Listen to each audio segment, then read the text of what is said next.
सभी को मेरा प्यार भरा नमस्कार। आई होप आप सभी काफी अच्छे होंगे। अगर आप हमारे चैनल में नए हैं तो वीडियो को लाइक और सब्सक्राइब करना न भूले, जिससे कि आगे आने वाली कथाओं का आनंद ले पाए। सत्यनारायण भगवान की व्रत कथा का दूसरा अध्याय। सूत जी बोले, हे ऋषियों, जिसने पहले समय में इस व्रत को किया था उसका इतिहास कहता हूँ, ध्यान से सुनो। सुंदर काशीपुरी नगरी में एक अत्यंत निर्धन ब्राह्मण रहता था। भूख प्यास से परेशान वे धरती पर घूमता रहता था। ब्राह्मणों से प्रेम करने वाले भगवान ने एक दिन ब्राह्मण का वेश धारण कर उसके पास जाकर पूछा, हे विप्र, नित्य दुखी होकर तुम पृथ्वी पर क्यों घूमते हो? दीन ब्राह्मण बोला, मैं निर्धन ब्राह्मण हूँ, भिक्षा के लिए धरती पर घूमता हूँ।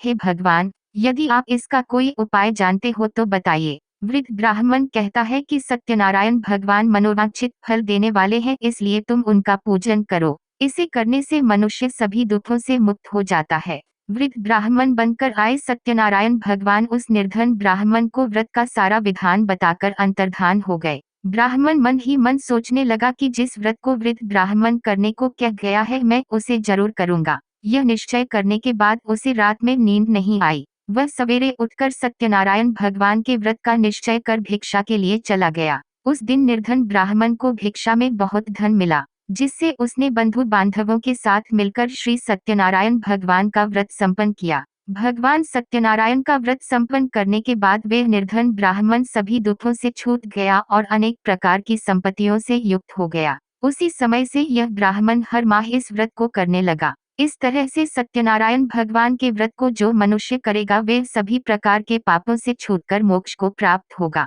जो मनुष्य इस व्रत को करेगा वे भी सभी दुखों से मुक्त हो जाएगा। सूत जी बोले कि इस तरह से नारद जी से नारायण जी का कहा हुआ श्री सत्यनारायण व्रत को मैंने तुमसे कहा। हे विप्रो, मैं अब और क्या कहूँ? ऋषि बोले, हे मुनिवर, संसार में उस विप्र से सुनकर और किस किस ने इस व्रत को किया, हम सब इस बात को सुनना चाहते हैं। इसके लिए हमारे मन में श्रद्धा का भाव है। सूत जी बोले, हे मुनियों, जिसने इस व्रत को किया है वे सब सुनो। एक समय वही विप्र धन व ऐश्वर्य के अनुसार अपने बंधु बांधवों के साथ इस व्रत को करने को तैयार हुआ। उसी समय एक लकड़ी बेचने वाला बूढ़ा आदमी आया और लकड़ियां बाहर रखकर अंदर ब्राह्मण के घर में गया।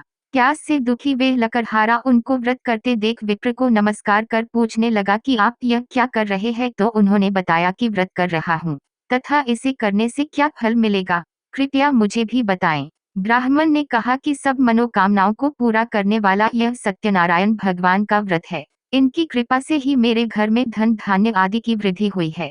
विप्र से सत्यनारायण व्रत या के बारे में जानकर लकड़हारा बहुत प्रसन्न हुआ। चरणामृत लेकर व प्रसाद खाने के बाद वे अपने घर गया। लकड़हारे ने अपने मन में संकल्प किया कि आज लकड़ी बेचने से जो धन मिलेगा उसी से श्री सत्यनारायण भगवान का उत्तम व्रत करूंगा। मन में इस विचार को ले बूढ़ा आदमी सिर पर लकड़ियां रख उस नगर में बेचने गया जहां धनी लोग ज्यादा रहते थे। उस नगर में उसे अपनी लकड़ियों का दाम पहले से 4 गुना अधिक मिलता है।